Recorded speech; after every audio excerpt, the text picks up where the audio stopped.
To dive into a mysterious sci-fi thriller directed by Ben Young, released in July 2018. Extinction. Meet Peter, a man haunted by recurring nightmares of an alien invasion that strains his relationship with his family. But when these terrifying visions become reality, Peter desperately battles to protect his loved ones from an alien force bent on humanity's destruction. As his world falls apart, Peter uncovers a strength he never knew he had. Can Peter save his family and prevent the world from facing extinction? Stay tuned as we explore the intense journey in this thrilling recap. In a bustling town center, people are engaged in everyday activities, creating an air of peacefulness and safety untouched by crime. Suddenly, the calm is shattered as hundreds of unidentified flying objects tear through the sky, launching attacks on the unsuspecting civilians below.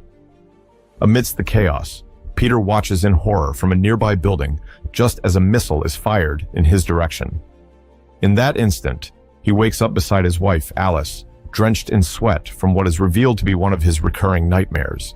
In these nightmares, Peter and those close to him endure brutal encounters with a mysterious enemy reminiscent of an alien invasion. Despite Alice's repeated suggestions to seek psychiatric help, Peter dismisses her concerns, insisting the nightmares will cease on their own. This ongoing issue has strained their marriage, leading them to ignore each other. The couple's daughters, Hannah and Lucy, are also deeply concerned about their father's well-being, though Peter reassures them that he will resolve his troubles independently. The following day at Peter's home, the atmosphere is tense due to his disturbing dreams. To lift spirits, he promises to take the family to the pier later, delighting his youngest daughter, Lucy. He also plans a party for the next day to celebrate Alice's recent job promotion. Curiously, the city lacks educational institutions that keep all children at home, and despite the presence of social interactions, they come across as superficial and insincere. Later at work, Peter experiences another vision, which causes him to damage some equipment inadvertently. When he tries to address the malfunction, his empathetic boss, David, arrives. Aware of Peter's distress, David recommends a reputable clinic for help. Peter, however, is convinced that his visions are prophetic warnings of an imminent sky-borne invasion, not mere figments of his imagination. David cautions him to seek help, warning that his job may be at stake if he refuses. Shortly thereafter, Peter is besieged by more unsettling visions. In a particularly vivid one, armed intruders burst into a building, indiscriminately firing at everyone present. He abruptly awakens, realizing he was dreaming at work again. Adding to his woes, he discovers he's missed the planned family outing, much to his children's dismay. Overwhelmed by his life's chaos, he resolves to seek professional help and schedules a visit to the clinic. The next morning, he informs Alice of his appointment, surprising and delighting her with his proactive step. At the clinic, Peter encounters another patient, Chris, who shares similar apocalyptic visions. Chris espouses bizarre theories of external forces attempting to manipulate and erase their memories, predicting imminent violent incursions on Earth. Although Peter is skeptical, given the mental state of the clinic's patients, he disregards the conversation.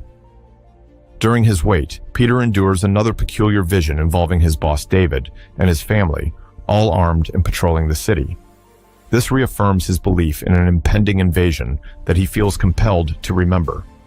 Consequently, he departs the clinic abruptly, foregoing treatment.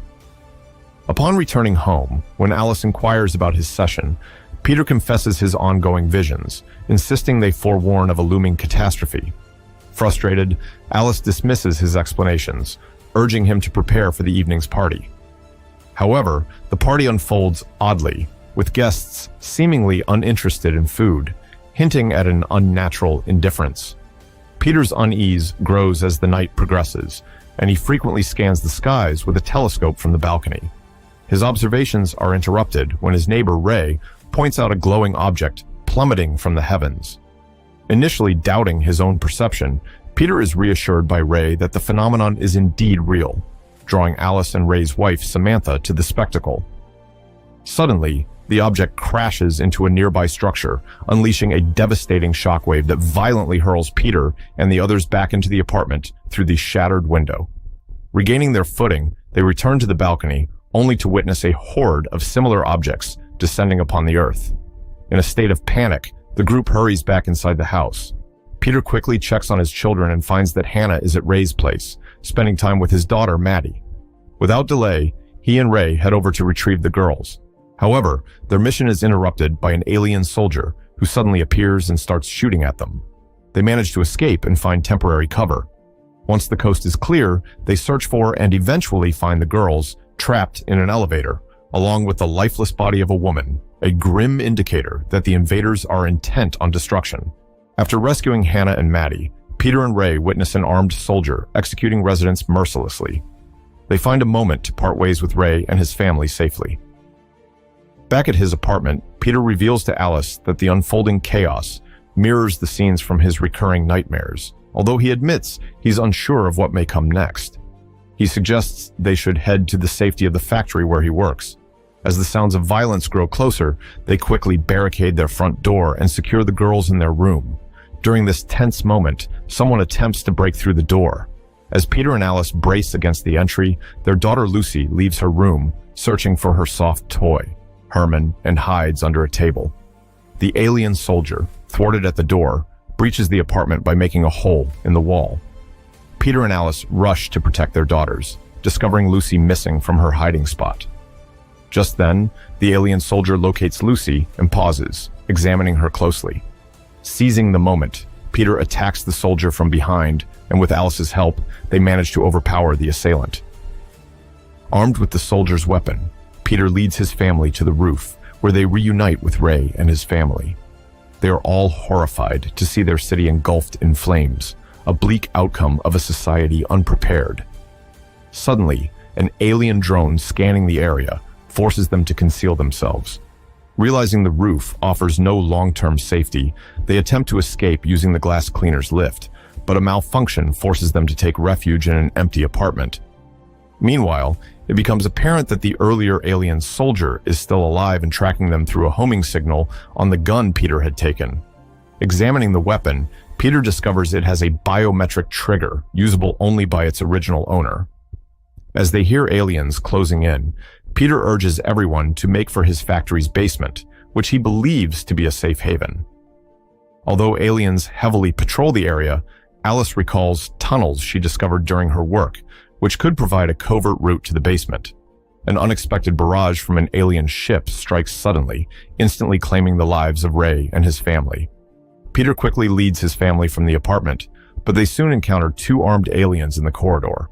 They swiftly take cover as Peter frantically overrides the rifle's biometric lock. Just in time, he activates the weapon and eliminates the alien threats. Peter then guides his family towards the safety of the tunnel, but as they near the entrance, the alien ships open fire again, wounding Alice. As he attends to his injured wife, the alien soldier they had encountered earlier reappears and launches an attack. Peter fights back, managing to crack the soldier's helmet. To everyone's astonishment, he is revealed to be human when the soldier removes his helmet. Peter demands explanations, but with Alice's condition worsening, he coerces the soldier at gunpoint to assist in transporting her to the factory for help. Upon their arrival at the factory, they are met by Peter's boss David and a group of armed men. The soldier is detained while a doctor attends to Alice. In a shocking turn, the doctor appears to electrocute Alice, treating her as if she were a piece of technology. David then reveals that an invasion had been anticipated for many years and was common knowledge among Earth's population. Further medical assessments indicate that Alice has sustained severe internal damage beyond repair. As the soldier is led away to face execution, he shouts back, claiming he has the means to save Alice. Skeptical but desperate, Peter decides to risk trusting the soldier, given the grim prognosis. He chooses to stay with the soldier and Alice, while allowing David to evacuate their daughters to a subway station, where a transport train will take them to a secure location. The daughters leave, sharing a tearful farewell with their parents, uncertain if they will ever reunite. Shortly thereafter, the soldier reveals a startling truth by opening Alice's wound further, exposing wires within her body. Overwhelmed by the revelation, Peter demands an explanation, leading to the soldier's disclosure that Alice is, in fact, an artificial intelligence robot. Stunned by the discovery, Peter is momentarily speechless. The soldier, however, reminds him that Peter must become the alternative power source to save Alice. Under the soldier's direction, Peter hesitantly uses a pocket knife to cut into his own chest. Despite making a deep incision, he feels no pain, a revelation that becomes clearer when he sees synthetic organs and wires within himself, confirming his own synthetic nature. As he wrestles with this new reality, the soldier connects a cable between him and Alice, which overwhelms Peter, causing him to faint. During this unconscious state, Peter vividly relives his recurring nightmares, which he now understands are not forecasts of future events, but memories of a past conflict. Years earlier, humans had engineered synthetic robots to improve life on Earth. As these synthetics evolved, they began seeking rights equivalent to humans, desiring education, emotions, family life, and even the ability to bear children, swiftly denied requests. Fearing a potential rebellion, the human military preemptively struck the unarmed synthetics, igniting a violent confrontation. The synthetics, leveraging their superior physical capabilities and intelligence, retaliated, eventually expelling humans from Earth. It is also disclosed that Peter was involved in these skirmishes and that he and Alice first connected amid this strife. They encountered Hannah and Lucy, two synthetic children mourning their human adoptive parents who possibly couldn't conceive. Moved by their plight and grappling with their own remorse over the human lives taken, Peter and Alice decided to adopt the girls. Many synthetics, including Peter's family, chose to erase their wartime memories to live undetected among humans, devoid of recollection of their origins or past actions. Meanwhile, individuals like David retained their memories to prepare for a possible human retribution. Peter also learns that the clinic he had visited was suppressing synthetics' memories. As fragments of these memories resurface among the synthetics, they find themselves again directed to such facilities. Returning to the present, Peter and Alice regain consciousness and listen as the soldier, Miles, shares that after the human exodus to Mars, they spent decades nurturing their desire for revenge. Educated on Mars, the younger generation was taught to view synthetics as merciless killers. Over 50 years, humans have developed sophisticated weaponry and machines, planning their return to Earth to reclaim what they believed was rightfully theirs. However, Miles' encounter with Lucy, hiding fearfully under the table, changed his perspective, revealing the human-like qualities of synthetics who had families and children. Realizing they were not the monsters he was led to believe, Miles chose not to follow through with his orders to kill. Though surprised by Miles' change of heart, Peter expresses gratitude for his assistance. They depart, but as they approach the train tracks, they find themselves caught in a fierce crossfire between the synthetics and humans. The synthetics, however, hold their ground, enabling Peter and Alice to make their way to the station. Even as the humans follow them to the station, David intervenes, firing at the attackers and securing a chance for Peter, Alice, and himself to board the departing train. As the train speeds away from the ravaged city, David confides in Peter about his decision to retain his memories, which ultimately equipped him for the confrontation. Peter responds with a gentle smile, expressing hope for a future where peace between humans and synthetics might be possible. The film concludes as the train leaves the city, providing those on board a moment to strategize and reflect on their tumultuous past and uncertain future.